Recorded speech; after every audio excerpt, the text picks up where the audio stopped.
부서가 이제 길 이름 중심으로 새로 좀 바뀌었잖아요. 그래서 간단한 소개를 제가 이제 길 이름으로 좀 하면, 저는 이제 예수님 믿기 전에는 마음대로라는 곳에서 이렇게 살다가 예수님 믿고 나서 이제 말씀대로라는 또 새로운 곳으로 이사 와서요.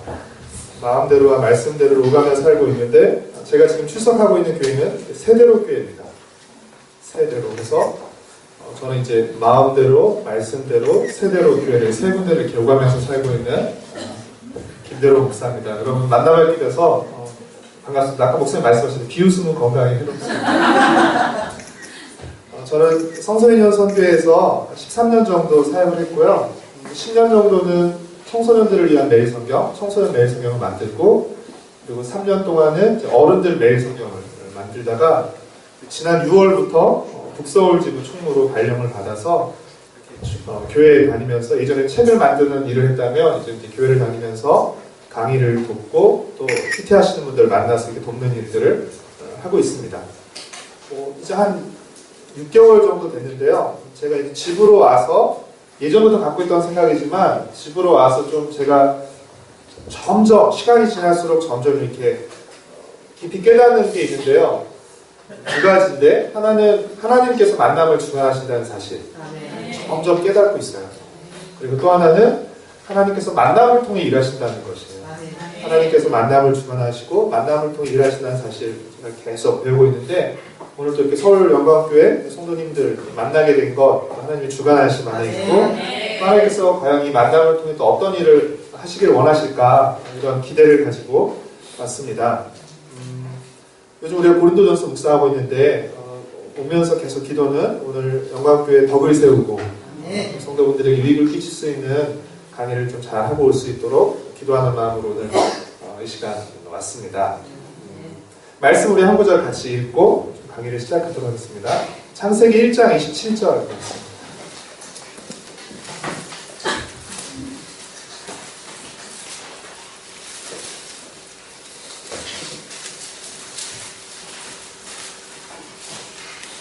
창세기 1장 27절 말씀 하셨으면, 또 비교적 좀 찾기 쉬운 책이죠. 창세기 1장 27절. 우리 함께 같이 한 목소리로 들어가겠습니다. 시작. 하나님이 자기 형상 곧 하나님의 형상대로 사람을 창조하시되 남자와 여자를 창조하시고. 하나님이 모든 피조물들을 지으셨는데 유독 사람만 하나님의 형상으로 지으셨다라고 말하고 있어요. 성경에 기록하고 있습니다. 그러면 이 하나님의 형상이라는 것은 뭘 의미하는 걸까요? 사람이 하나님과 공유하고 있고 또 다른 피조물과 구별되는 어떤 특징이겠죠. 그렇죠? 하나님께서 사람만 하나님의 형상으로 지으셨다고 말하고 있어요. 그러면 하나님과 공유하고 다른 피조물과는 차별되는, 구별되는 그 속성, 그 속성이 과연 무엇일까요? 자, 오늘 강의를 하면서 설명을 하도록 하겠습니다. 자, 제가 두 개의 작품 사진을 보여드리도록 하겠습니다. 잘 보이시죠? 자, 첫 번째 작품의 이름이 뭐죠? 네, 로댕의 생각하는 사람. 오른쪽에 있는 작품의 이름은 무엇일까요? 많이들 보셨죠? 네, 이름이 잘 생각 안 나죠. 국보 78호인 반가사유상. 반가사유상입니다. 이 로댕이 생각하는 사람은 서양 사람의 작품이고, 반가사유상은 동양 사람의 작품이죠. 이 동서양의 두 작품의 공통점이 있습니다. 뭘까요? 네, 생각하고 있는 모습을 표현하고 있다는 것입니다. 근데 두 작품 모두 앉아있는 걸로 봐서 앉아있는 게 생각하는데 조금 더 편한 포즈인 것 같아요. 사람이 로댕이 생각하는 사람이나 아니면 반가사유상처럼 생각하고 있는 모습의 작품을 만들었다는 것은 무엇을 의미할까요? 절대 어려운 얘기 물어보지 않습니다.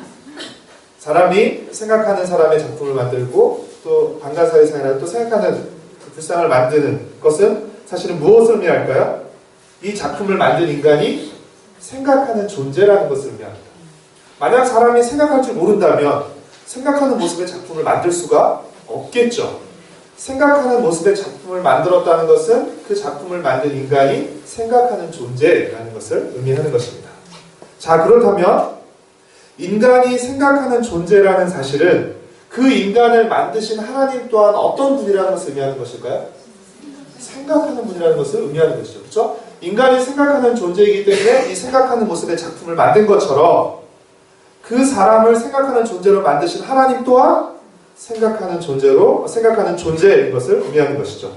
정리하면 인간은 생각하는 존재이고요.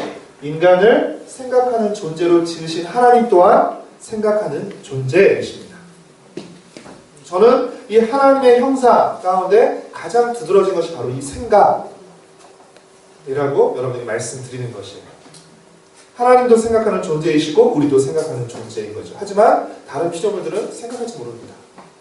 약간의 지성은 있지만 그것은 아주 낮은 수준의 그 지성이지 결코 생각하는 수준은 아닌 것이죠. 그럼 여러분, 생각한다는 것은 단순히 어떤 지적인, 이성적인 활동만을 말하는 것이 아니에요. 노래 가사 중에 앉으나 서나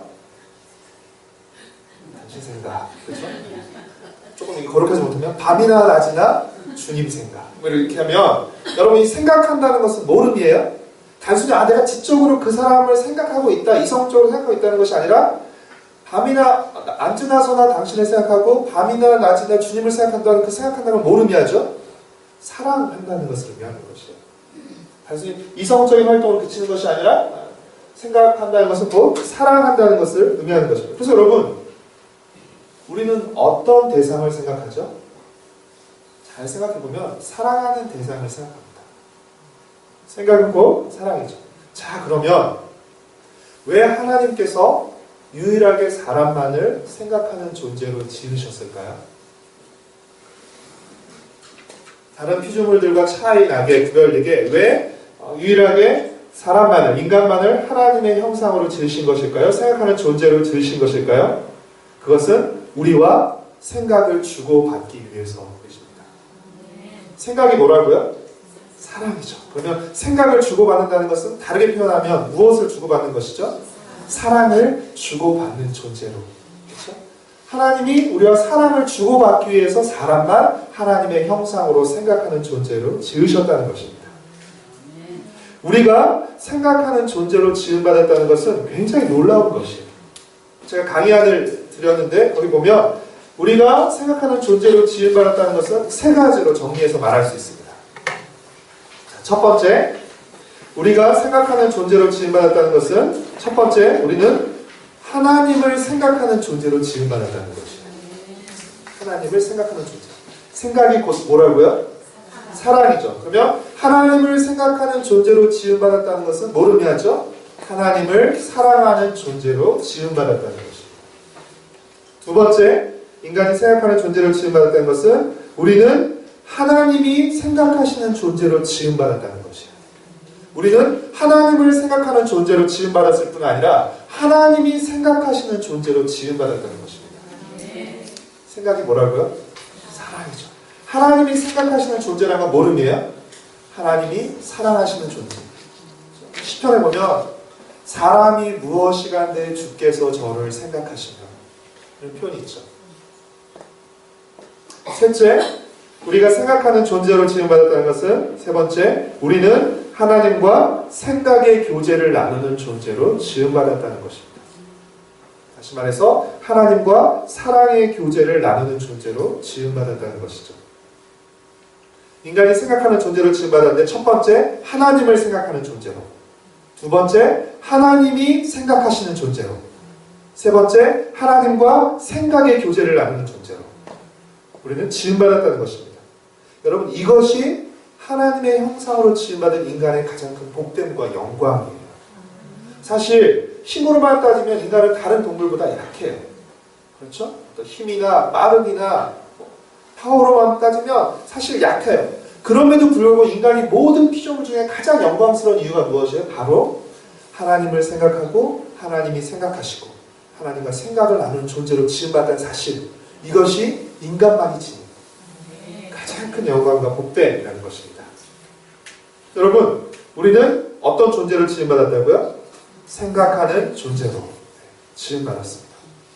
생각하는 존재로 지음받았기 때문에 우리는 어떻게 살아요? 생각한 대로 삽니다. 생각하는 존재로 지음받았기 때문에 생각한 대로 살아요. 근데 생각이라는 게 여러분 무슨 생각하고 있는지 잘 보이지 않아요. 하지만 생각은 눈에 보이지 않지만 보이지 않는 생각을 볼 수 있는 방법이 있습니다. 그건 뭐죠? 우리의 말과 행동이에요. 생각은 눈에 보이지 않지만 결국 보이지 않는 생각이 무엇을 통해서 나타나게 됩니까? 보이는 말과 행동을 통해 나타나게 되어 있습니다. 예수님의 말씀을 우리가 한 군데 찾아서 같이 읽어볼게요. 마태복음 12장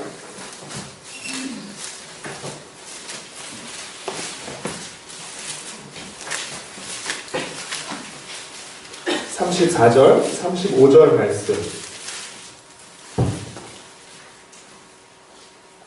마태복음 12장 34절, 35절 말씀 같이 한 목소리로 읽겠습니다. 시작.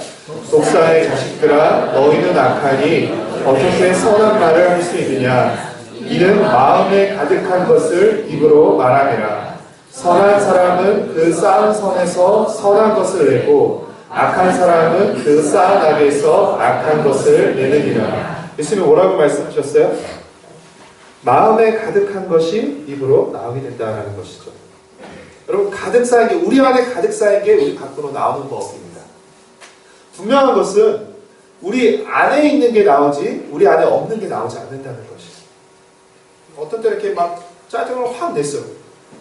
나도 모르게 내가 왜 짜증을 냈지? 라고 생각할 때도 있는데 왜 짜증이 나온 것이요? 내 안에 나도 모르게 짜증이 가득 쌓인 것이죠. 그러니까 쌓인 것이 우리 밖으로 나오게 됩니다. 따라서 우리 안에 무엇이 있는지, 다시 말해서 어떤 생각이 있는지, 지금 내가 어떤 생각을 쌓고 있는지가 중요하다는 것이에요. 왜요? 우리 안에 쌓이는 것이 우리 밖으로 나오는 것이기 때문에. 우리 안에 있는 게 우리 밖으로 나옵니다. 우리 안에 있는 생각이 우리 밖에 말과 행동으로 나타나죠. 그래서 어떻게 해요? 결국 우리는 어떤 존재예요? 우리의 생각이 곧 우리인 것이에요. 왜냐하면 우리의 생각을 말하고 우리의 생각대로 행동하기 때문에 나는 어떤 존재인 거예요? 곧 내 생각이 나인 것입니다. 우리의 생각이 곧 우리며 우리의 생각이 우리의 생활을 결정하게 되는 것입니다. 잠언 23장 7절 말씀 같이 읽겠습니다.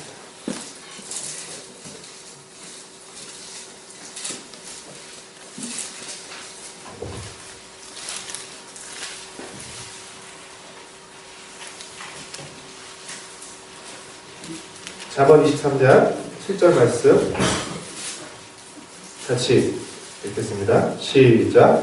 그저 그 마음의 생각이 어떠하면 그 위인도 그러한즉 그가 내게 먹고 마시라 할지라도 그의 마음은 너와 함께 하지 아니하느니라.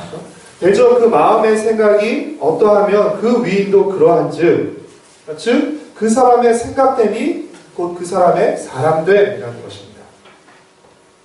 유대인들은 정결법을 굉장히 중요하게 여겼습니다. 그래서 어떻게 이제 부정한 것을 만지고 올 수 있으니까 항상 밖에 나가고 오면 손을 씻죠. 음식을 먹기 전에 항상 나도 모르는 사이에 부정한 것을 만질 수 있었기 때문에 항상 손을 씻었습니다. 서기관과 바리새인들이 예수님의 제자들이 씻지 않은 손으로 음식을 먹는 걸 보면서 부정하다고 비판했어요. 너희는 왜 씻지 않은 손으로 음식을 먹냐? 부정하다라고 비판했습니다.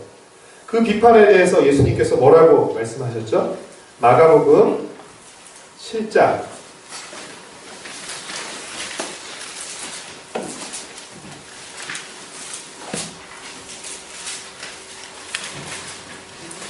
20절부터 23절 말씀입니다. 마가복음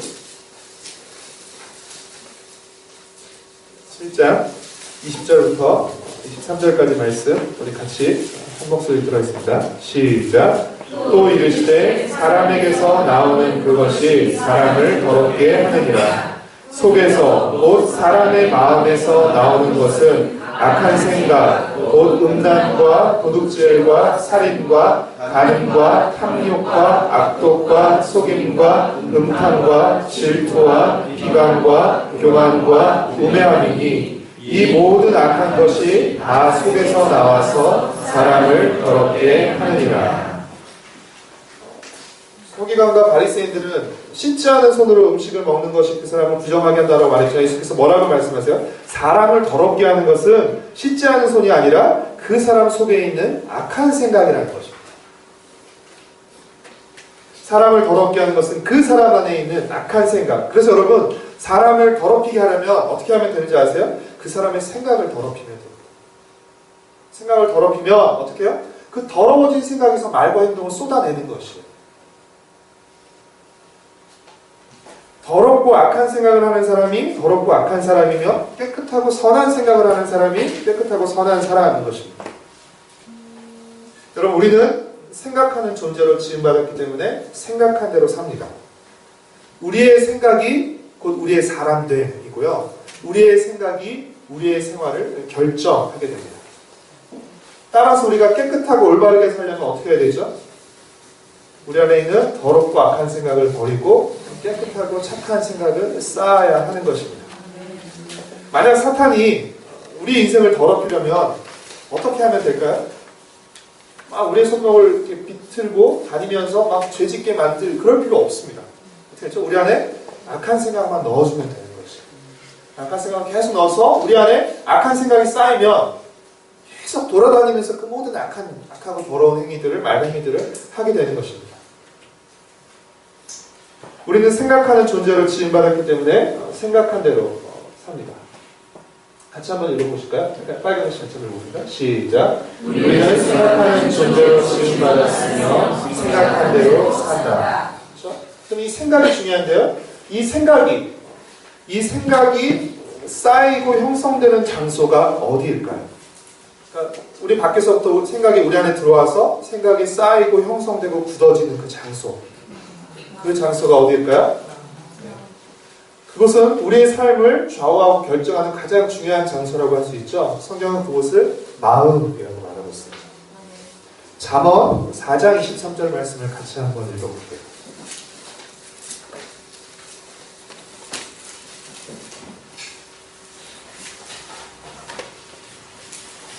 잠언 4장 23절 말씀.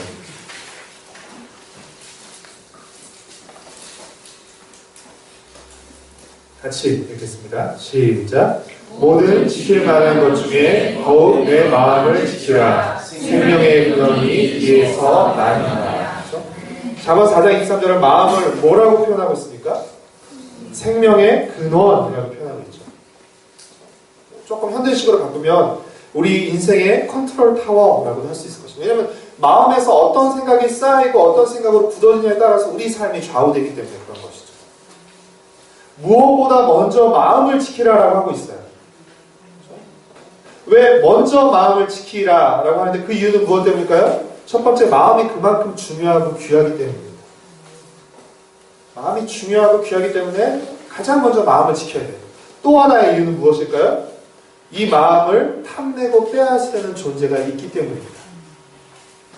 만약 훔치고 노리는 존재가 없다면 굳이 애써 지킬 필요가 없어요. 그렇죠? 하지만 그것을 훔치고 빼앗으려는 노리는 존재가 있을 때 이것은 잘 지켜야 되는 것이죠. 여러분, 음식물 쓰레기 지키는 사람 없습니다. 누가 함부로 버리지 못할까봐 지키기는 하지만, 그렇죠? 음식물 쓰레기 버려놓고 이거 지키는 사람 없어요. 왜 그렇죠? 아무도 탐내지 않기 때문에, 아무도 노리지 않기 때문에 그렇습니다. 우리의 마음을 빼앗으려는 존재가 있다는 것이죠. 우리의 마음을 호시탐탐 노리고 훔치고 빼앗으려는 존재가 있기 때문에 무엇보다 우리의 마음을 지키라고 말하고 있는 것입니다. 그렇다면 우리의 마음을 탐내고 빼앗으려는 존재는 무엇일까요? 누구일까요? 바로 사탄입니다. 그러면 왜 사탄이 우리의 마음을 노리고 훔치고 빼앗으려고 하는 것일까요? 왜 그럴까요? 모르시면 다시 처음부터. 왜 그럴까요? 사탄이 우리의 마음을 빼앗아서 악한 생각으로 더럽히면 어떻게 하죠? 우리를 평생 사탄의 하수인으로 부리면서 살아갈 수 있기 때문에 그런 것입니다. 우리의 마음을 빼앗아서 어떻게 해요? 그 마음에 사단의 생각, 악한 생각을 가득 쌓아 넣어주는 것이에요. 심어주면 어떻게? 우리는 가득 쌓인 그 생각을 따라서 우리가 가진 재능, 우리가 가진 재산, 우리가 가진 젊음, 에너지, 이 모든 것을 어떻게 쓰는 것이에요? 다 그 악한 것을 다 써버리고 마는 것이에요. 그러니까 사단이 우리의 마음을 노리는 것입니다. 여러분, 사단이 어떻게 해서 가룟 유다로 하여금 예수님을 배반하게 했을까요? 그렇죠. 요한복음 13장 2절 말씀 같이 한번 읽어볼까요?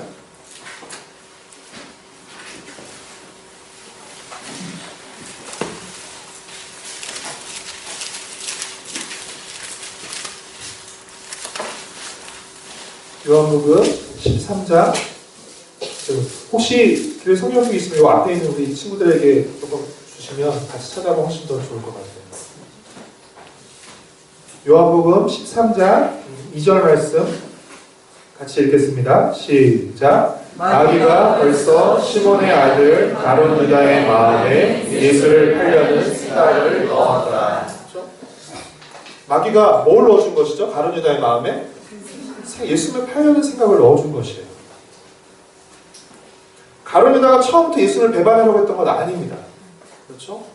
정말 진짜 최고의 제자 훈련 받은 거잖아요. 3년 동안. 그것도 어떻게 해요? 직접 옆에서 지켜보면서. 그런데 그렇게 제자 훈련을 잘 받은 가룟 유다를 어떻게 예수를 배반하게 한 것이에요? 서서 이 생각을 넣어준 것이에요. 처음에 이 생각이 들어왔을 때 바로 가룟 유다가 예수를 배반한 것이 아니라 어떻게 해요? 그냥 계속 그 마음이 쌓이다 보니까 나중에 이 마음이 가득하게 된 것입니다. 그러니까 3년 동안 따라다녔던 예수를 배반하는, 그렇죠? 필요한 것이죠. 가룟 유다가 내가 이쯤 예수를 배반해야 예수님이 십자가에 달려 돌아가시고 그래야 우리가 구원받을 수 있어, 이런 마음으로 한 거 아니에요. 그것과 상관없이 자기의 마음과 예수님에 대한 실망과 또 아쉬움과 이런 마음들이 쌓이면서 어떻게 해요? 자기의 선택과 의지로 한 것입니다.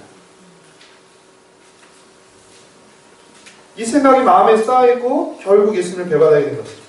흔히 우리는 죄가 무엇 때문에 일어난다고 생각하죠? 어떤 결핍과 부족 때문에 일어난다고 생각해요. 뭐가 부족하니까, 결핍이 되니까 그것을 얻기 위해서 죄가 일어난다고 생각하지만, 여러분, 성경에 기록된 인류의 첫 번째 범죄가 뭐였죠? 아담과 하와가 선악과를 따먹는 것이었는데요. 아담과 하와가 첫 번째 범죄를 저질렀을 때 그 상황과 환경은 어땠죠? 결코 결핍된 상황이 아니었습니다. 에덴 동산에서 아담과 하와가 살고 있을 때 하나님께서 어떻게 하셨죠? 동산에 있는 모든 나무의 실과는 허락하시되 선악과만 금하셨어요. 그러니까 모든 것이 다 허용되고 하나만 금지되고, 반대가 아니에요. 하나만 허용되고 모든 것이 금지된 상황이 아니라 모든 것이 허용되고 하나만 금지된 것이었어요. 그런데 어떻게 그렇게 풍족한 상황, 사실은 우리 모두가 꿈꾸는 상황이에요. 그런 상황. 아주 풍족하고 부족함이 없는 상황이었죠. 그런데 어떻게 그렇게 풍족하고 부족함이 없는 상황 가운데 있는 아담과 하와로 하여금 사단이 죄를 범하게 만들었습니까? 금하신 하나에 대한 불만과 탐심을 넣어준 것이에요. 자기에게 허용된 그 많은 것들에 대해서 감사하고 기뻐하기보다 하나님께서 금하신, 그래서 어떻게 해요? 이거 먹고 하나님과 같이 되라는, 그렇죠? 그 사단의 욕심, 사단의 그 말을 받아들인 것이죠. 그러니까 그것에 주목하게 하니까 결국 많은 것을 허용하신 그 하나님의 은혜를 놓쳐버리고 결국 누구의 말을 듣게 돼요? 하나님의 말이 아닌 사단의 말을. 하나님 분명 먹지 말라 라고 말씀하셨죠. 근데 결국 인간이 누구의 말을 듣게 되는 것이에요? 사단의 말을 듣게 되는 것이죠. 사탄은 이처럼 우리의 마음을 노리고 빼앗으려고 해요. 어떤 방법을 통해서요? 우리 안에 악한 생각을 넣어줌으로써, 악한 생각을 심음으로써 우리의 마음을 차지하고 빼앗으려고 합니다. 복음서에 보면 여러 가지 예수님의 많은 비유들이 나와요. 그렇죠? 그런데 이 많은 비유들 중에 가장 기본이 되는 비유, 그 비유는 어떤 비유일까요? 바로 씨 뿌리는 비유입니다. 씨 뿌리는 비유에서 이 씨는 말씀 또는 생각을 의미합니다. 그런데 우리가 잘 알아야 될 사실이 있어요. 하나님만 씨를 뿌리는 게 아니라는 사실입니다. 여러분, 사탄도 씨를 뿌리고 있어요. 사탄은 우리에게 어떤 씨를 뿌려요? 가라지, 즉 악한 생각의 씨를 뿌리는 것입니다. 마태복음 13장 24절과 25절 말씀.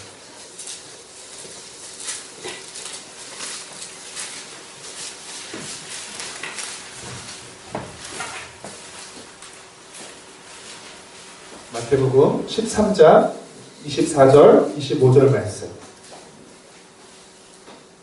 자, 같이 읽겠습니다. 시작. 예수께서 그들 앞에 또 비유를 들어 이르시되 천국은 좋은 씨를 제 밭에 뿌린 사람과 같으니 사람들이 잘 때에 그 원수가 와서 곡식 가운데 가라지를 덧뿌리고 갔더니, 여러분 사단도 그 원수도 악한 씨를, 그렇죠? 가라지를 뿌리고 있다는 사실이에요.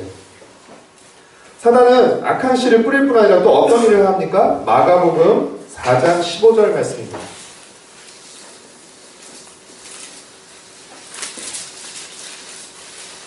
마가복음 4장 15절 말씀.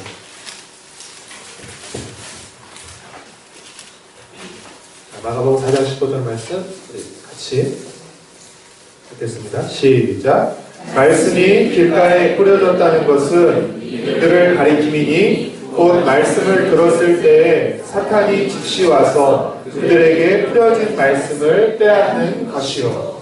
사탄은 어떻게 해요? 악한 씨 가라지를 뿌릴 뿐 아니라 또 어떻게 합니까? 하나님이 뿌리신 말씀의 씨를 빼앗아 간다는 것이죠. 그리고 또 그 비유에서 계속대로 나오지만 씨가 자라지 못하도록 방해한다는 것입니다. 그래서 이 씨 뿌리는 비유에 이어서 마가복음 4장 31절 32절에 보면 어떤 비유가 나오죠? 겨자씨 비유가 나오죠. 그렇죠? 그래서 예수님은 천국을 겨자씨 하나의 비유에서 말씀하십니다. 자, 여러분에게 한 가지 질문을 좀 드리겠습니다. 결코 어렵지 않습니다. 만약 우리의 사명이, 겨자씨의 특징이 뭐죠? 가장 작은 씨로 시작하지만 가장 큰 나무가 된다는 것이죠. 이것이 겨자씨의 특징이죠. 만약 우리의 미션이, 우리가 받은 미션이 이 땅에서 겨자나무를 완전히 제거하는 것이다 라는 미션을 받았다고 가정해보세요. 그럼 이 미션을 이루기 위한 가장 확실한 방법, 또 가장 쉬운 방법은 뭘까요? 맞습니다. 겨자나무를 이 땅에서 제거하는 것이 우리의 비전이 아니라 미션. 이 임무를 완수해야 돼요. 그럼 어떻게 해요? 그 다 크게 자란 겨자나무를 없애는 건 사실 힘들어요. 가장 손쉽고 확실한 방법은 뭐예요? 겨자씨를 제거하는 것이에요. 아예 씨가 뿌려지지 않게, 그렇죠? 만드는 것입니다. 저는 그것이 사단의 전략이라고 생각해요. 사단은 우리에게 세 가지 전략을 사용하고 있다고 생각하는데, 첫 번째는 말씀의 씨가 뿌려지지 못하게 하는 것이에요. 말씀의 씨가 뿌려지지 못하게 하는 것. 또 뭐야? 아예 말씀을 듣지 못하게 하는 것입니다. 여러분 씨 뿌리는 비유도 보면 알지만 씨를 뿌린다고 다 열매를 맺는 건 아니에요. 그렇죠? 이 네 가지 같이 나오는데 좋은 땅 한 밭에서만 열매를 맺게 되죠. 씨를 뿌린다고 모두 열매를 맺는 건 아니에요. 하지만 씨를 뿌리지 않으면 어떤 땅도 열매를 맺을 수 없어요. 사단의 첫 번째 전략은 뭐예요? 아예 말씀을 듣지 못하게 하는 것이에요. 아예 주일 예배 나가지 못하게 한다든지. 그렇죠? 우리가 말씀을 들으러 나갈 때 사단은 싫어해요. 그리고 어떻게든지 방해하려고 합니다. 물론 말씀을 듣는다고 다 순종하는 건 아니지만 말씀을 안 들으면 순종할 일이 없거든요. 그러니까 어떻게든지 말씀을 듣지 못하게 하는 것이에요. 말씀을 듣지 못하러 가는 상황들을 만들어내고, 그렇죠? 막 큐티 하려고 그러면 막 갑자기 막 졸음이 쏟아져가지고 막 죽을 것 같고 막 이렇게. 농담인데 아무도 안 오시는데. 그러니까 아예 말씀을 듣지 못하게, 아예 말씀의 씨가 우리 안에 뿌려지지 못하게 사단이 첫 번째 전략을 펼치는 것이에요. 두 번째 전략, 사단이 첫 번째 전략을 하는데 실패했어요. 어떻게든 교회를 못 가게 하려고 했는데 교회에 왔어요. 그럼 두 번째 전략을 펼치죠. 어떻게 해요? 뿌려진 씨를 즉시 빼앗아가는 것입니다. 그러니까 말씀을 듣는 자리에 나오긴 나왔는데 어떻게 해요? 졸면서 말씀을 들어서 어떻게 해요? 말씀을 들었는데 뭘 들었는지를 모르는 거죠. 집중하지 못하게 하고 말씀을 듣는 즉시 잊어버리게 만드는 것이죠. 그래서 저 역시도 마찬가지고요. 여러분에게 좀 도전과 권면을 드리고 싶다면 여러분 주일 설교 예배 때 들은 말씀을 기억하고 가셔야 그 말씀에 순종할 수 있어요. 그러니까 말씀을 기억하지 못하면 절대 순종할 수 없어요. 기억하지 못하는 말씀 우리가 어떻게 순종할 수 있겠습니까? 그래서 여러분 예배 드리고 가는 길에 목사님 인사하고 나가면서 그 말씀 두고 가시면 안 돼요. 저도 어떤 때 저녁 때 오늘 내가 어떤 말씀 들었지 생각이 안 날 때가 있어요. 오늘 내가 주일 예배 때 어떤 말씀 들었지 생각이 안 날 때인데 우리가 일부러 기억해야 돼. 일부러라도 기억해야 돼. 기억해야 그 말씀을 지킬 수 있기 때문에. 세 번째, 씨가 뿌려지지 못하게 하려고 했지만 실패했어요. 또 뿌려진 씨를 빼앗으려고 했지만 또 실패했어요. 그럼 어떻게 해요? 뿌려진 씨가 자라지 못하게 하는 것이에요. 은혜 받고 이제 말씀을 지키려고 하는데 자꾸 막 방해와 어려움이 있다는 것이죠. 내가 큰맘 먹고 은혜 받고 큰맘 먹고 말씀을 지키려고 하는데 반대와 방해가 뒤따르는 것이에요. 그래서 이 씨 뿌리는 교육은 그것을 뭐라고 표현하냐면 환난과 박해, 염려와 유혹과 욕심 등으로 이 씨들이 뿌려진 씨들이 자라지 못하게 한다라고 표현하고 있죠. 그렇죠? 뭐 돌짝밭, 그렇죠? 그리고 가시떨기밭 이런 밭에서 그런 것들이 말씀이 자라지 못하도록 열매를 맺지 못하도록 방해하는 것입니다. 사실은 이런 반대와 방해를 뚫고 말씀을 듣고 말씀이 열매를 맺게 되는 것이에요. 그래서 사실 아무것도 아닌 것 같지만 이따가도 조금 바로 뒤에서 말씀드리겠지만 우리 마음 안에서요 이 치열한 싸움이 펼쳐지는 것이에요. 사단은 자꾸 어떻게 해요? 하나님의 말씀을 빼앗으려고 하고 자기의 생각을 넣어주려고 해요. 하나님 우리 마음 가운데 말씀의 생각, 하나님의 생각, 하나님 말씀의 씨를 뿌리려고 해요. 그래서 예배 시간 굉장히 중요해요 사실. 우리가 와서 다시 우리 마음이 하나님을 향하고, 그렇죠? 우리 마음 가운데 살았던 세상의 악한 생각들 다시금 우리가 또 제하고 하나님의 생각으로 다시 충만하게 채우고 새롭게. 그러니까 이 예배의 은혜라는 것은 사실 우리의 마음을 새롭게 하면서 마음을 새롭게 할 때 어떻게 해요? 생각이 새로워지고 삶이 새로워집니다. 이런 놀라운 은혜들이 예배 때 일어나는 거죠. 그럼 이 생각할 사자를 한자로 보면 닷전자의 마음심자를 쓰고 있어요. 그러니까 밭을 가꾸듯이 마음을 가꾸는 것이 곧 우리의 생각.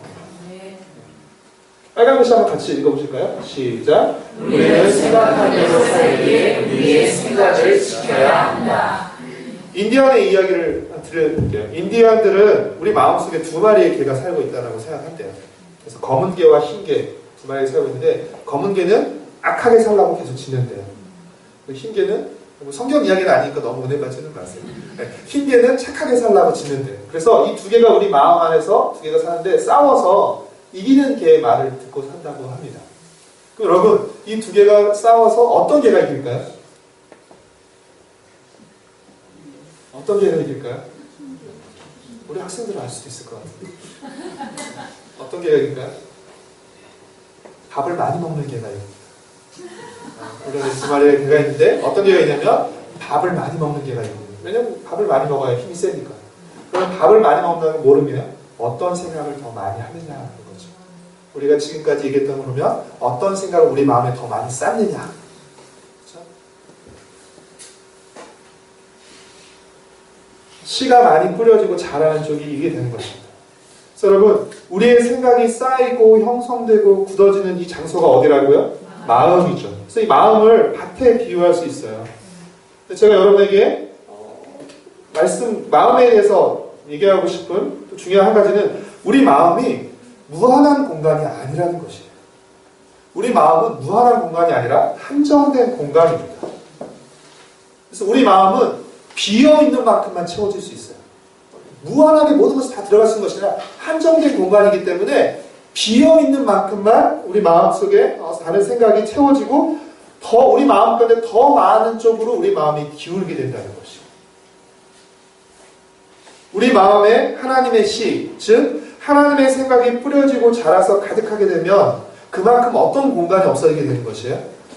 사단의 씨가 뿌려질 공간이 그만큼 없어지게 되는 것입니다. 저는 이것을 성령 충만이라고 생각을 해요. 우리가 성령으로 충만할 때 죄의 유혹을 이기게 됩니다. 그렇죠? 죄의 유혹을 이길 수 있는 이유가 무엇 때문이죠? 우리 마음 가운데 어떻게 해요? 하나님을 기쁘시게 하려는 하나님의 생각이 더 많은 것이에요. 그러니까 어떻게 해요? 이 죄의 생각이 그만큼 들어올 여지가 없어지게 되는 거죠. 그러니까 우리가 그런 때는 죄의 유혹을 이길 수 있게 되는 것입니다. 그런데 여러분 문제가 있어요. 뭐죠? 반대의 경우도 좋지 않다는 것이에요. 우리가 죄 지을 마음으로 우리의 욕망을 채우고자 하는 마음으로 가득하면요 무엇이 그만큼 또 들어올 여지가 없어지죠? 하나님의 말씀이 들어올 여지가 그만큼 없어져요. 그러니까 어떻게 돼요? 말씀이 들어와도 들어올 자리가 없으니까 이 말씀이 이렇게 튕겨져 나가게 되는 것입니다.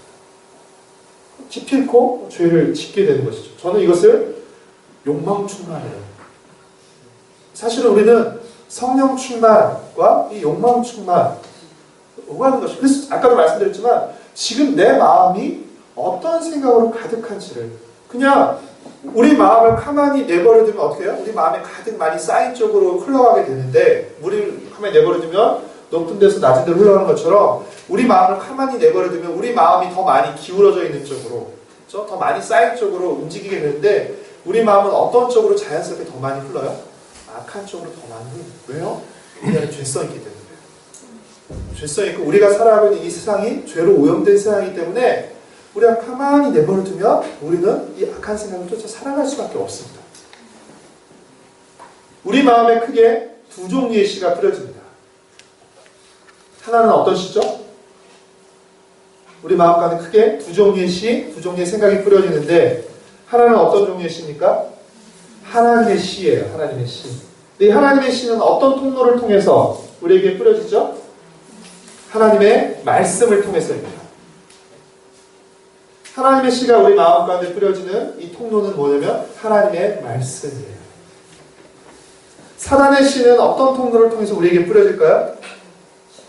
세상의 풍조를 통해서 우리에게 뿌려집니다. 이 세상의 풍조를 구약의 표현으로 하자면 뭐죠? 가나안의 풍습이죠. 이스라엘 백성들에게 하나님께서 가나안 땅에 들어가지 뭐라고 말해요? 너희가 가나안 땅에 들어가면 가나안의 풍습을 쫓지 말고 어떻게 해요? 하나님이 주신 율례와 규례를 따라 살아가라고 말하죠. 그러니까 이 세상의 풍조들이 하나님을 거역하고 하나님을 떠난 하나님을 만일히 여기는 이 세상의 그 생각들이 세상의 풍조를 통해서 우리 안에 계속 들어오게 되는 것이에요. 따라서 우리가 힘써야 될 일은 무엇입니까? 지금 이 내 마음이라는 밭에 어떤 씨와 어떤 생각이 뿌려지고 자라고 있는지를 잘 살펴야 된다는 것이에요. 옆에 조는 친구가 있으면 살짝 깨워주세요. 여러분 컵에 이제 물을 가득 채우셨는데 그래서 조금 이제 한 모금 정도 좀 남아 있는데 우리가 다른 것을 채우면 요 비어 있는 만큼만 채워질 수 있는 거예요. 그렇죠? 지금 내 마음이라는 밭에 하나님의 씨가 더 많이 뿌려지도록, 더 많이 자라도록, 그렇죠? 우리가 힘써야 되고 또 반대로 어떻게 해요? 사단의 씨가 뿌려지지 않도록 막아야 돼요. 그리고 사단이 뿌린 씨를 제거하도록 힘써야 하는 것입니다. 그래서 우리 마음을 우리가 잘 점검해야 돼요. 잘 살피고 어떤 생각으로 지금 내 마음이 가득 차고 또 어떤 쪽으로 내 마음이 길어지고 있는지. 그래서 여러분 이 마음을 둘러싼 싸움이 치열하게 펼쳐진다는 것입니다. 우리 눈에 보이지 않지만 지금 우리 마음속에서 그렇죠? 우리 마음을 더 차지하려는 이 싸움이 펼쳐지고 있는 것이고 저는 어떤 의미에서는 우리가 이제 흔히 영적 전쟁이라고 부르는 표현들 있잖아요. 이 영적 전쟁이라는 표현이 무슨 영화에서처럼 이렇게 천사와 마귀가 이렇게 나타나 서로 이렇게 막 싸우는 것이 아니라 우리 마음 가운데서 우리 마음을 더 많이 차지하기 위한 이 싸움이 바로 저는 영적 전쟁 가장 중요한 또 부분이라고 생각을 해요. 그래서 이 마음의 싸움에 따라서 우리가 성령으로 충만하냐 아니면 욕심으로 충만하냐에 따라서 우리의 삶이 좌우되는 것이에요. 우리가 욕심으로 충만하면 어떤 일이 일어나는지 아세요? 기어코 해내고 맙니다. 물불을 가리 이게 어떤 결과가 올 것인지 알면서도 물불을 가리지 않고 그걸 해내고 말아요. 되게 무서운 것이에요. 그렇다면 이 마음의 싸움에서 우리가 이기려면 어떻게 할까요? 마음을 둘러싼 치열한 싸움이 펼쳐지고 이 싸움의 결과에 따라서 우리 삶의 결과도 달라지는데 그러면 이 마음의 싸움에서 이기려면 어떻게 하는 것일까요? 저는 그 비결을 선정으로 말하고 싶어요. 우리의 마음을 먼저 하나님의 말씀으로 우리의 마음을 먼저 채우는 것입니다. 하나님의 말씀으로 우리의 마음의 공간을 먼저 채우는 거예요. 왜냐하면 그렇게 채울 때 그만큼 사단의 생각과 세상의 생각이 들어올 부분이 줄어들기 때문이라는 것이죠. 말씀을 같이 우리 두 군데 말씀을 같이 읽어볼게요. 시편 119편 11절 말씀.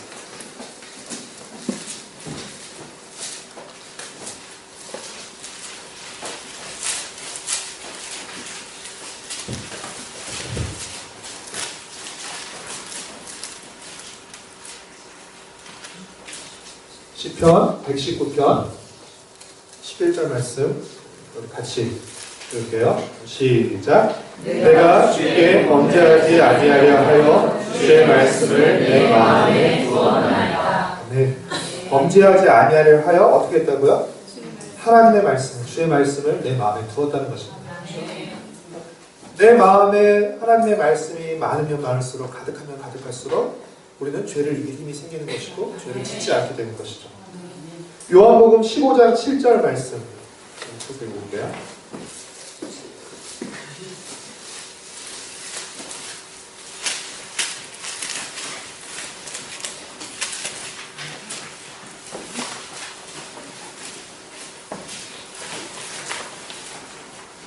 요한복음 15장 7절 말씀 같이 읽겠습니다. 시작. 너희가 내 안에 거하고 내 말이 너희 안에 거하면 무엇인지 원하는 대로 구하라. 그리하면 이루리라.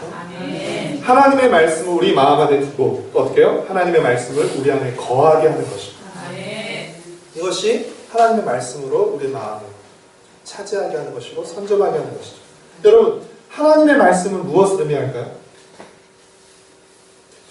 우리의 생각이 무엇으로 나타나죠?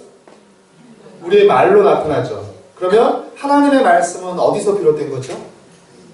하나님의 생각에서 비롯된 것이죠. 우리의 생각이 우리의 말로 나타난 것처럼, 그러면 하나님의 말은 어디서 비롯된 것이에요? 하나님의 생각에서 비롯된 것이죠. 그래서 하나님의 말씀은 하나님의 생각이라고 할 수 있어요.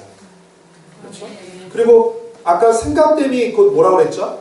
사람됨이라고 그랬죠. 그 사람의 생각됨이 곧 그 사람의 사람됨이라고 그랬죠. 그러면 하나님의 생각은 곧 무엇을 의미해요? 하나님 되심을 의미하는 것이죠. 하나님의 말씀은 하나님의 생각을 의미하고, 이 하나님의 생각은 곧 하나님 되심을 의미하는 것이죠. 이 하나님의 생각은 어떤 생각이에요? 가장 공의롭고 지혜롭고 아름답고 바른 생각입니다. 그러니까 우리가 이러한 하나님의 생각으로 우리가 충만할 때, 그렇죠? 우리의 생각 또한 공의롭고 지혜롭고 아름답고 바른 생각이 되는 것이죠.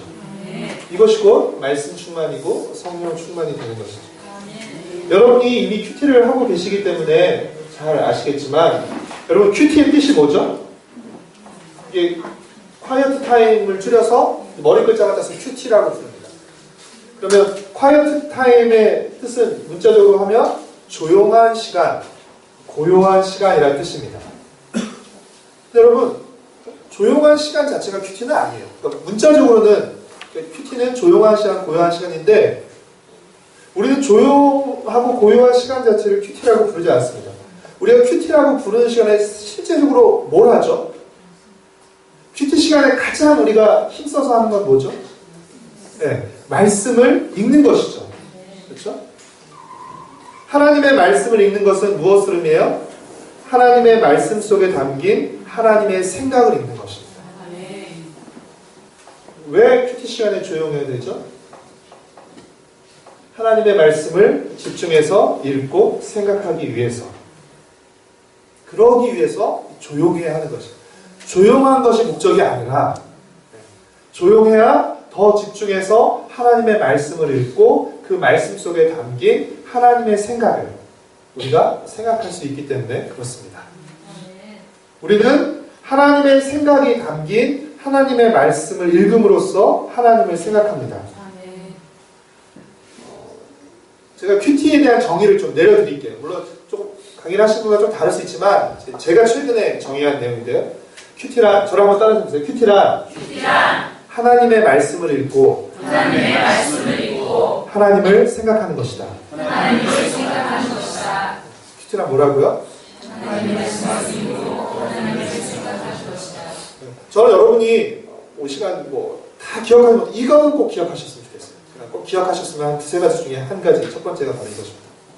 큐티란 하나님의 말씀을 읽고 하나님을 생각하는 것이다. 그렇죠? 자, 우리 옆 사람에게 한번 물어보시고 답하시고 물어보시고 한번 확인을. 보시지 마시고. 어렵지 않죠? 큐티가 뭐 하는 시간인지. 자, 우리 옆 친구에게 자, 한번.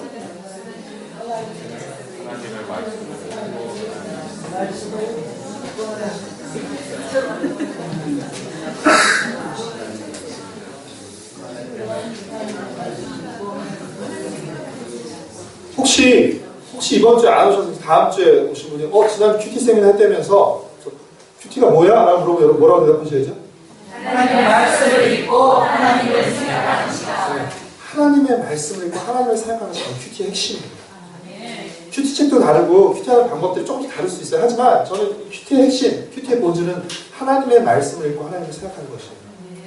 말씀을 읽고 놓고 딴 거 생각하시면 안 돼요. 그리고 우리가 그럴 수도 있거든요. 말씀을 읽고 하나님을 생각하셔야 돼요. 그러면 큐티란 다시 한번 큐티란 뭐라고요? 하나님의 말씀을 읽고 하나님을 생각하시다. 자, 그러면 좀 더 좁혀볼게요. 그러면 큐티란 좁히면 뭐죠? 하나님을 생각하는 것이다 라고 할 수 있어요. 그렇죠? 자, 그러면 질문, 굉장히 중요한 질문. 이 질문이 통과가 안 되면 다시 처음으로 돌아갈지도. 왜 큐티해야 되냐? 왜 큐티해야 돼? 왜 굳이 큐티해야 돼? 라고 물어보면 왜 큐티해야 되냐고 물어보는 것은 뭐라고 물어보는 것 같죠? 큐티가 뭐라고요? 줄이면 하나님을 생각하는 것이죠. 그러면 왜 큐티해야 하냐 하는 질문은 다른 말로 바꾸고 뭐라고 물어보는 것이에요? 왜 하나님을 생각해야 하냐라고 물어보는 거 마찬가지죠. 왜 하나님을 생각해야 되죠? 왜 하나님을 우리 청소들 알 것 같아. 왜 하나님을 생각해야 되죠? 왜 큐티해야 돼? 이것은 왜 하나님을 생각해야 되라고 물어보는 것 같아요. 왜 하나님을 생각해야 되죠? 너 뭔가 알 것 같아. 너 뒤에 있네. 잘생겼다. 얘기해볼래? 하나님을 생각해야지 날마다 하나님 뜻을 수 있습니다. 제가 얘기 안 한 거를 미리 얘기하고 있어요. 제가 앞으로 할 얘기를 앞에 있는 너 괜찮아. 하나님의 사랑을 주고받기 위해서 거의 근접했어요. 왜 우리가 하나님을 생각해야죠? 왜 큐티해야죠? 우리는 하나님을 생각하는 존재로 지음받아요. 그러니까 큐티는 어떤 특별한 사람들만, 목사님이라든지 아니면 중직자들만 어떤 특별한 사람들만 하는 것이 아니에요. 큐티는 하나님을 생각하는 것이에요. 근데 우리가 가만히 앉아서 하나님 생각하면 우리가 하고 있는 잘못된 생각들로 나갈 수가 있어요. 그러니까 어떻게 항상 우리의 베이스는 뭐예요? 우리 기본은 하나님의 말씀을 통해서 말씀을 읽고 그 말씀을 기반으로 해서 우리가 하나님을 생각하는 것이라는 거죠. 하나님을 생각하는 존재로 지음받았기 때문에 하나님의 말씀을 읽고 생각하는 큐티는 우리에게 특별한 것이 아니라 당연한 것이라는 것입니다. 자연스러운 하나님을 생각하는 존재로 지음받았기 때문에 하나님을 생각하는 큐티는 당연한 것이에요.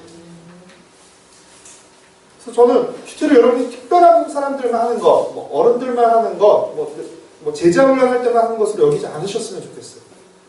하나님을 생각하는 존재로 지음받은 우리 모두가 마땅히 해야 될 것이 바로 큐티인 것이죠. 큐티는 하나님을 생각하는 존재로 지음받은 우리가 우리의 창조 목적과 질서를 회복해가는 바로 그것이 큐티입니다. 큐티하지 않을 때, 다시 말해서 하나님을 생각하지 않을 때 일어나는 가장 큰 손해는 뭘까요? 큐티하지 않는다는 건 뭐? 하나님을 생각하지 않는다는 거죠. 하나님을 생각하지 않을 때 일어나는 가장 큰 손해는 뭘까요? 하나님이 아닌 다른 것을 생각하며 살아가게 된다는 것입니다. 생각은 곧 무엇을 의미한다고요? 사랑이죠. 하나님 아닌 다른 것을 생각하며 살아간다는 것은 하나님 아닌 다른 것을 사랑하며 살아간다는 것을 의미하는 것이죠. 성경은 그것을 뭐라고 부르죠? 우상이라고 합니다. 하나님은 우리가 하나님을 생각하고 하나님을 사랑하도록 우리를 지으셨어요. 그런데 우리는 그 하나님이 아닌 다른 것을 사랑하고 하나님보다 더 사랑하며 살아갈 때 그것이 우상이 되는 것이고, 이 헛된 우상을 섬길 때 결국 우리의 삶도 헛된 삶이 되고 마는 것입니다. 우리는 조금 복잡한 얘기지만 짧게 결론적으로 얘기하면 우리가 섬기고 예배하는 것을 닮아가게 돼요. 성경에서 우상을 표현할 때 헛된 우상, 말하지 못한 우상이라는 표현들을 자주 나오고 있습니다. 그러니까 헛된 우상을 왜 하나님께서 우상을 숭배하지 말라는 막 질투의 화신이어서 도저히 눈 뜨고 볼 수 없어요. 여러분. 헛된 우상을 섬길 때 어떻게 되는 것이에요? 그 헛된 우상을 섬기는 우리의 삶 또한 헛된 삶으로 끝나버리고 마는 것이에요. 하나님께서 사랑하는 우리를 향해서 우상을 섬기지 말라라고 경고하시고 책망하시고 꾸짖는 것이죠. 우리는 흔히 도덕적이고 윤리적으로 문제가 있는 사람을 악인이라고 부릅니다. 하지만 성경이 이 악인에 대해서 내리는 규정은 조금 다릅니다. 성경이 악인에 대해서 내리는 규정은 하나님 아닌 다른 것을 생각하며 사는 사람을 악인이라고 성경은 불러요. 악인의 생각의 특징과 공통점을 좀 몇 가지 살펴볼게요. 성경에서 악인이라고 말하는 사람들의 시편 4절 말씀.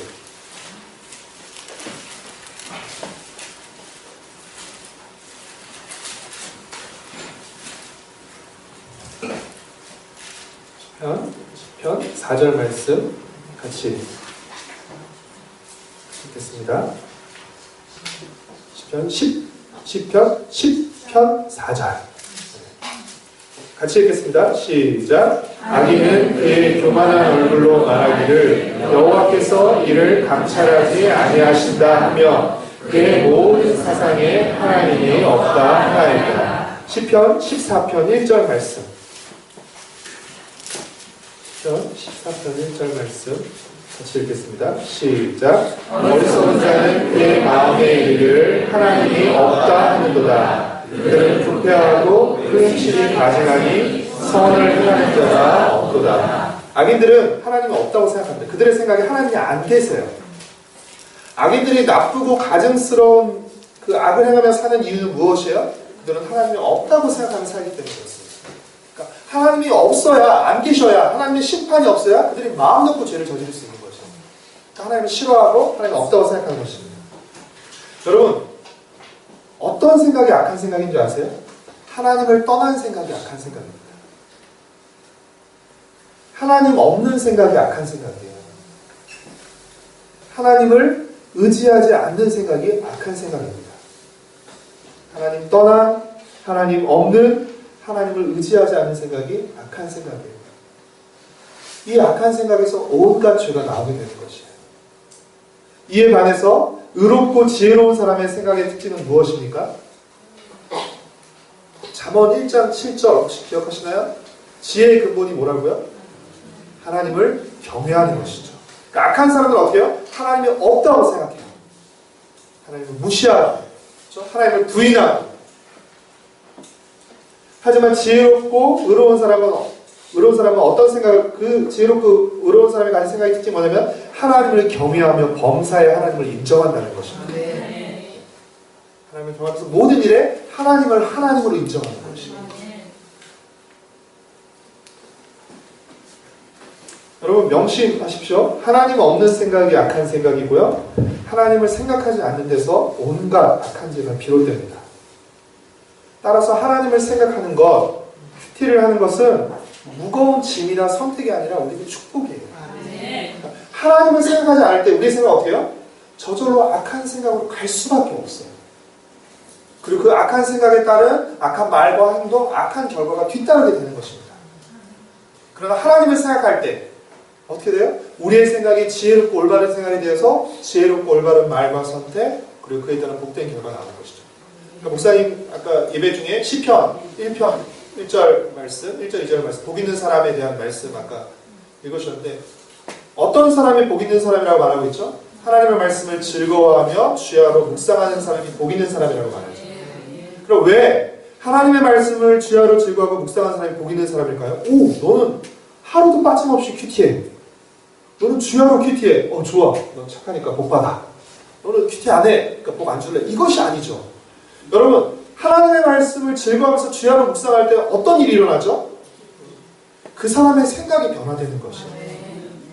하나님의 말씀 속에 담긴 하나님의 생각을 주야로 생각할 때 우리의 생각이 누구의 생각을 닮아가는 것이에요?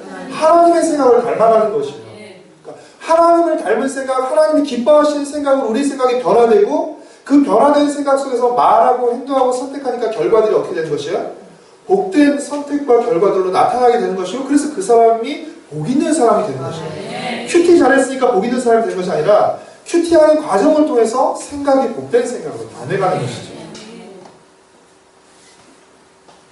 여러분 그래서 우리가 하나님의 말씀을 읽고 또 하나님을 생각하고 말씀을 따르는 것은 결코 무거운 짐이나 결코 힘든 것이 아니라 오히려 우리를 위한 것이에요. 성경이 우리에게 순종을 명령하는 이유가 무엇입니까? 신명기 10장 13절 말씀을 같이 한번 읽어볼게요.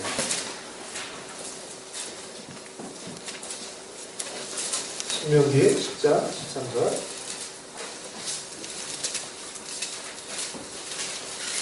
만약 가지고 계신 성경이 여러분의 성경이라면 13절의 앞구절에 표시를, 밑줄을 그리시던지 생략들을 치다시던지 별표를 하시던지 표시하셨으면 좋겠어요.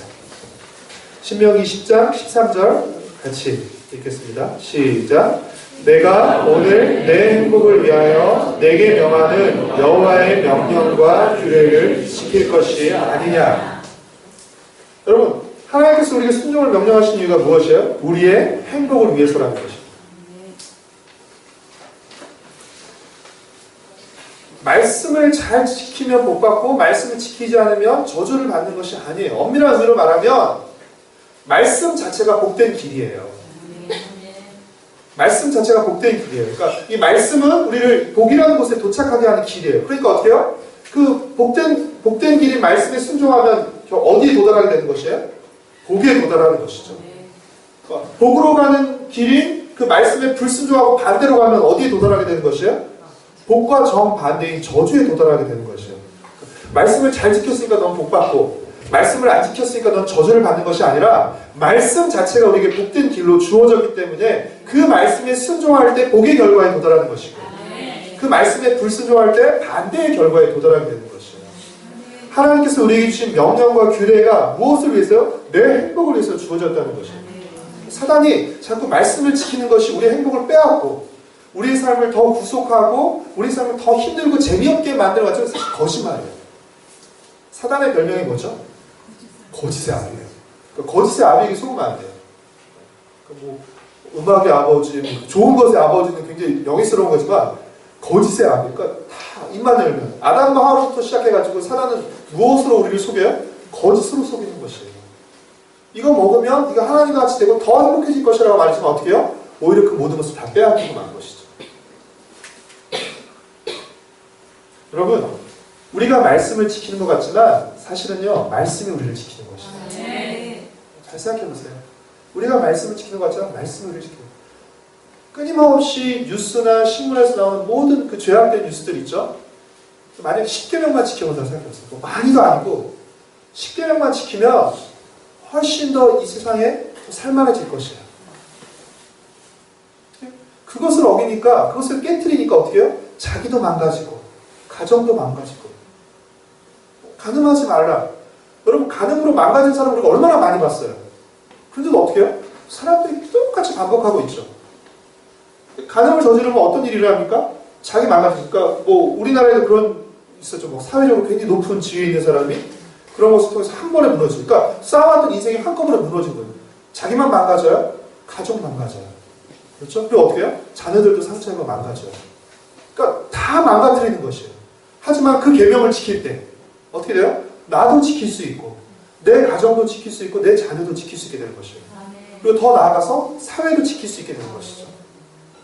사실은 그러니까 각자가 다 지키면 우리가 정말 마음 놓고 안전하게 살 수 있는 사회가 될 수 있는 거죠.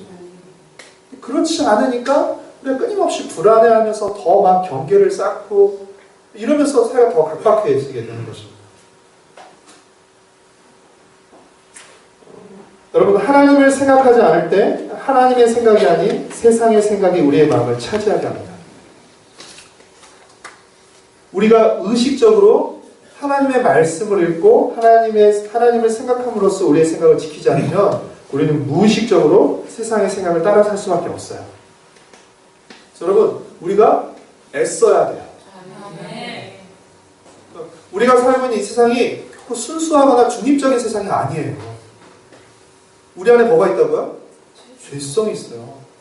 정말 뼛속 깊이 스며들어 있는, 그렇죠? 자기 중심성, 죄성이 아주 남아요. 그러니까 우리뿐 아니라 어린애들도, 그렇죠? 이제 애가 이제 30살 되고 동생이 태어났어요. 그럼 어떻게 해요? 웃으면서 몰래 발로 꽂힌다고 그러죠, 동생을, 다른 애들을. 그러니까 우리가 이거 누가 가르쳐 주지 않아도 어떻게 해요? 우리 안에 죄성이 있기 때문에 흘러요. 그렇죠? 그리고 또 어떻게 해요? 우리가 살고 있는 세상이 죄로 오염된 세상이에요. 그래서 끊임없이 어떻게 우리에게 하나님의 생각이 아닌 정반대의 생각을 계속 넣어주고 있잖아요. 그런 상태에서 우리가 아무 생각 없이 살아간다는 건 뭘 말하는 것이에요? 그 세상의 악한 생각에 끌려가서 살겠다라고 말하는 것과 똑같아요.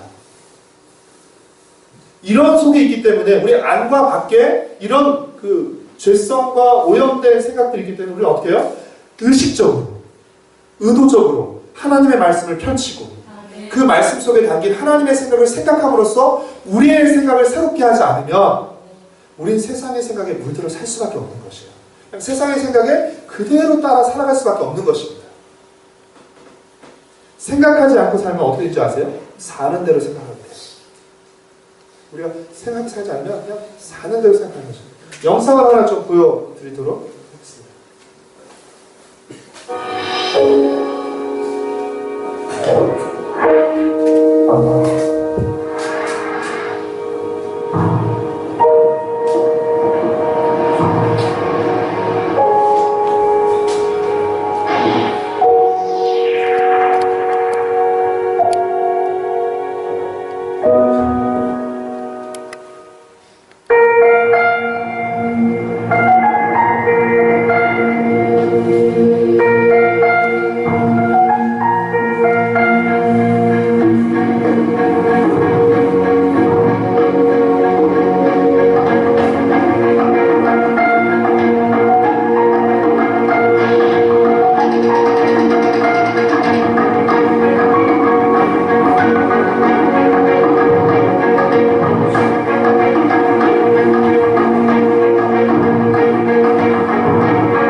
you help them to bury alive. Don't give in without a fight. Hey, you out there on your own, sitting naked by the phone, would you touch me? Hey, you, would you? 아돌프 아이히만의 이야기를 듣는 건데, 그가 유죄인 이유가 뭐라고 말하고 있죠? 생각하지 않았기, 아무 생각이 없었기 때문에. 여러분, 이렇게 생각이 없다는 것은 특별히 죄악된 상황과 구조 속에서 생각 없이 산다는 것은 사실은 그 죄악된 구조에 동조해서 사는 것과 같은 의미인 것이죠. 여러분, 무심코 하는 행동 한번 생각해 보세요. 여러분, 우리가 한번 무심코, 그러니까 생각 없이 하는 행동들. 우리가 무심코 하는 행동들은 대부분 악한 행동들이 많습니다. 그래서 뭘 말하죠? 우리 마음이 이미 죄로 기울어져 있다는 것을 의미해요. 우리 안에 죄성이 있다는 것을 의미하는 것입니다. 그렇기 때문에 가만히 그냥 무의식적으로 내버려두면 계속 우리는 악한 쪽으로 흘러갈 수밖에 없어요. 그러니까 의도적으로 우리가 말씀을 읽고 말씀 속에 담긴 하나님의 생각을 생각하고 그리고 그 생각으로 우리의 생각을 바꿔나가는 일들을 우리가 계속해서 해나가야 되는 것이에요. 여러분, 나만 생각하는 것이 나쁜 것입니다. 나뿐인 게 나쁜 것이에요. 무슨 말인지 아시겠어요? 고린도 교회에도 많은 은사가 있었지만 왜 문제가 되는 거예요? 나만의 유익을 구하는 것이에요. 은사는 그 교회를 공동체의 덕과 유익을 위해 섬기라고 주시는데 어떻게 해요? 은사를 활용함으로써 자기를 과시하는 것이에요. 공동체에 덕을 끼치는 것이 아니라 자기를 과시하기 위해서 은사를 사용해보니까 어떻게 해요? 여기 안에서 여러 가지 문제들이 발생하게 되는 거죠. 예수님의 그 바리새인 서기관이 찾아와서 가장 큰 두 계명이 무엇인지 물었습니다. 그렇죠? 그 물음에 예수님이 뭐라고 대답하셨죠? 하나님 사랑, 이웃 사랑. 여러분, 사랑은 곧 무엇으로 말할 수 있을까요? 어떤 단어로 바꿀 수 있을까요? 생각이라는 단어로 바꿀 수 있겠죠. 그러니까 우리는 어떻게 살아야 되는 것이요? 하나님 생각하고 이웃 생각하며 살아가야 되는 것이요. 그러니까 자기만 생각하는 것이 미성숙이에요. 어린아이들의 특징들이죠. 성숙의 특징은 무엇입니까? 다른 사람을 생각하는 것이. 사도 바울이 말하잖아요. 나만 생각하면, 나의 유익만 생각하면, 나의 권리만 생각하면 뭐든지 다 할 수 있다는 것이에요. 근데 어떻게 해요?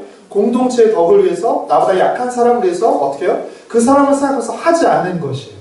할 수 있음에도 불구하고 하지 않는 것, 절제하는 것, 그 사람을 배려하는 것, 그것이 곧 성숙입니다. 또 그것이 사랑하는 것이죠. 그러니까 사랑할 때 배려하게 돼요. 저도 계속 고린도서를 묵상하면서 제가 나름 이제 하나 정리한 건 뭐냐면, 사랑이 뭐냐면 나의 유익보다 상대방의 유익을 더 기뻐하는 것. 사랑할 때 그런 특징들이 나타나더라고요. 그래서 사랑은 자기의 유익을 구하지 아니하고, 그 말도 나오죠. 그러니까 물론 누구나가 다 자기의 유익을 구하고 싶죠. 근데 어떻게 해요? 사랑하면 나의 유익보다 사랑하는 사람의 유익이 더 앞서게 되는 것이에요. 막 억지로 하는 것이 아니라 사랑하면 그것을 기쁨으로 감당하게 되는 것이죠. 여러분, 그래서 우리가 의식적으로 우리의 생각을 점검하시고 의식적으로 우리의 생각을 하나님의 생각으로 우리의 생각을 다시금 정돈해야 돼요. 하나님의 생각으로 세상의 생각들을 분별할 수 있어야 됩니다. 생각 없이 사시면 안 되고요. 생각 없이 사는 것은 오염된 생각으로 사는 것과 같은 것이죠. 자, 말씀 한 구절만 더 읽어볼게요. 로마서 12장 2절 말씀. 거의 다 끝났습니다. 조금만 힘내주십시오. 로마서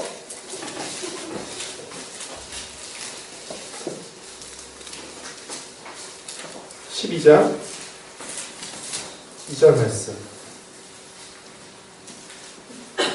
자, 같이 한 목소리로 읽도록하겠습니다. 시작. 너희는 이 세대를 본받지 말고 오직 마음을 새롭게 함으로 변화를 받아 하나님의 선하시고 기뻐하시고 온전하신 뜻이 무엇인지 분별하도록 하라.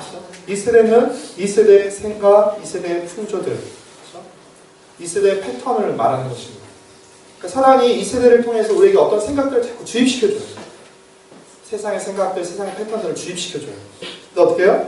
그런 생각들을 본받지 말고 마음을 새롭게 함으로 변화를 받아서 하나님의 생각으로, 그렇죠?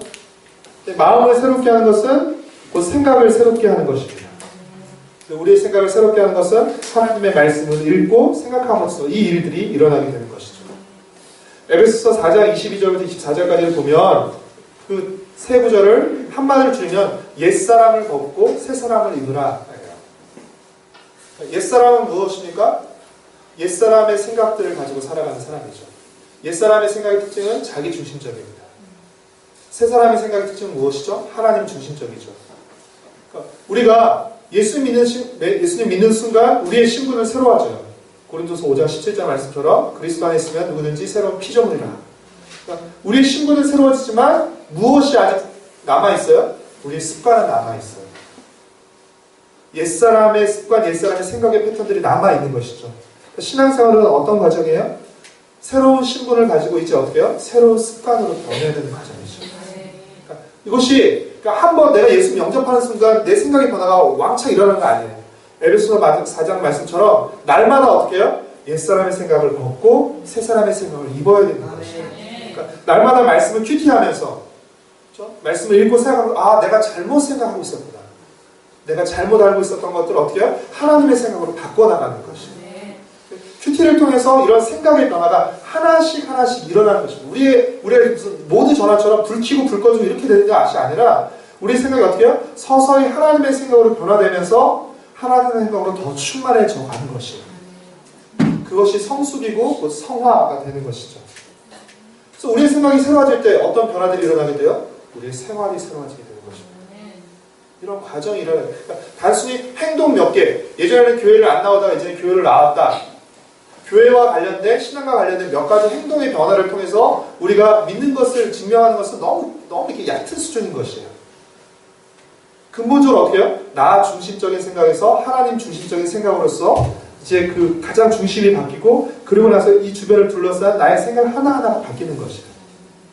그랬을 때 그것이 하나님 중심의 또 하나님 기쁘시게 하는 삶의 변화로 생활의 변화로 이것들이 하나둘씩 나타나게 되는 것입니다. 큐티를 많은 분들이 부담스러워하세요. 청소년들도 그렇고 어른들도 그런데 저는 여러분이 큐티를 또 하나의 교회 숙제로 여기지 않으셨으면 좋겠어요. 여러분이 기억하셨으면 두 번째는 저를 한번 따라해 보실래요? 큐티는 교회 숙제가 아니라 하나님과의 교제다. 날마다 하나님의 말씀을 통해서 하나님을 만나고 그 말씀을 읽고 하나님을 생각함으로써 하나님이 어떤 분인지 알아가는 것이에요. 우리가 예를 들어서 저는 이제 여러분과 오늘 처음 만났지만 만약 어제 만났으면 그냥 우리는 난감이고 스쳐 지나갔을 것입니다. 그렇죠? 하지만 오늘 만났기 때문에 혹시라도 그렇죠? 제가 기억하고 여러분이 기억하면 다음에 저를 만났을 때 인사할 수 있는 조금 더 친해진 거죠. 그러니까 한 번 만나면 그만큼 친해지고. 하지만 여러분 담임 목사님과는 여러분 훨씬 더 친하시겠죠. 더 자주. 하지만 가족과는 또 더 친해지죠. 더 자주 만나요. 하나님과도 마찬가지예요. 하나님과 날마다 자주 만날수록 하나님을 더 알게 되고 하나님과 더 친해지고 가까워지게 되는 것입니다. 그래서 큐티를 너무 부담스러워하지 마세요. 큐티하는 행위 자체가 사실은 하나님을 나의 하나님으로 고백하는 것이고 신앙적인 표현이에요. 여러분들이 꾸준히 가셨습니다. 왜 어렵냐면 할 얘기가 많지만 줄여서 왜 어렵냐면 여러분이 큐티 안 하는 습관을 가지고 있기 때문에 그래요. 큐티하는 습관으로 여러분이 변하셔야 돼요. 뭐든지 습관이 되는 건 쉬워요. 왜냐면 그만큼 많이 했기 때문에. 사실 여러분이 이제 뭐 한 2, 3년 큐티를 하신다고 하지만 큐티 안 하는 시간이 훨씬 더 많습니다. 그러니까 큐티 안 하는 게 아직까지 훨씬 쉬운 거예요. 그러니까 어렵다, 근데 포기하지 마시고 안 하는 시간만큼 큐티하겠습니다고 작정을 하세요. 저는 평생 하는 것이라고 생각해요. 왜냐면 내가 그리스도 안에 새로워진 사람으로서 그렇죠? 하나님을 만나고 하나님의 말씀을 따라 살아가는 것은 새로운 사람으로서 당연히 가져야 할 태도이기 때문에 그런 거죠. 자, 마지막으로 빨간 글씨를 읽고 마치도록 하겠습니다. 시작. 위대한 새로운 생각과 행동의 패턴을 훈련하는 것이다. 말씀을 읽고 하나님을 생각하면서 새로운 생각이 들어오게 되죠. 그리고 그 새로운 생각에 반응하고 순종할 때, 적용할 때 어떻게 돼요? 새로운 행동이 나타나게 되는 것이죠. 새로운 생각과 새로운 행동이 반복되면 이것이 새로운 패턴, 새로운 습관, 새 사람의 습관이 갖춰지게 되는 것이죠. 그래서 하나님의 생각과 뜻이 담긴 이 하나님의 말씀을 읽고 생각함으로써 우리의 생각이 새로워지고 이를 통해서 무엇이 새로워지는 것이에요? 우리의 생활이 새로워지게 되는 것입니다.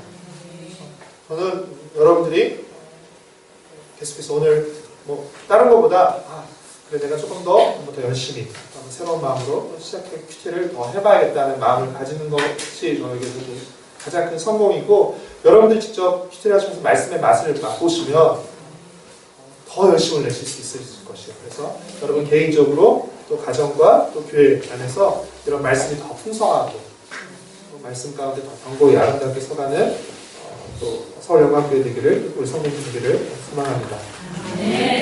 잠깐 제가 기도하고 마치도록 하겠습니다. 사랑하는 주님, 귀한 만남을 허락하시고 또 하나님의 말씀을 읽고 하나님을 생각하는 큐티에 대해서 함께 또 배울 수 있게 하셔서 감사합니다. 주님께서 우리를 하나님을 생각하는 존재로, 또 하나님께서 우리를 생각하는 존재로, 또 하나님과 생각의 교제를, 사랑의 교제를 나누는 존재로 우리를 지으셨사온데, 우리가 더욱더 주님을 생각할 수 있게 하시고, 또 하나님 주님과 생각을 나누고 주님의 생각으로 주님을 기쁘시게 하는 삶을 살아가는 우리 서울영광교회 모든 성도들 될 수 있도록 주님 은혜를 베풀어 주시옵소서. 하나님이 나와 함께 하시고 내 삶 속에서 내 삶을 인도하시고 또 말씀으로 지키시고 또 붙들어 주시는 사실을 우리 큐티를 통해서 더 가까이, 더 진하게, 더 확실하게 깨닫고 또 우리의 것으로 누릴 수 있는 은혜를 주님 허락하여 주시고, 우리 서울영광교회가 말씀의 풍성함, 말씀의 아름다움이, 말씀이 흥황해지는 정말 귀한 말씀의 공동체로 하나님 이 교회를 더욱더 주께서 세워가시기를 간절히 빌고 소망합니다. 주께서 우리에게 행하실 일들을 기대하고 감사드리오며 예수님의 이름으로 기도드렸습니다.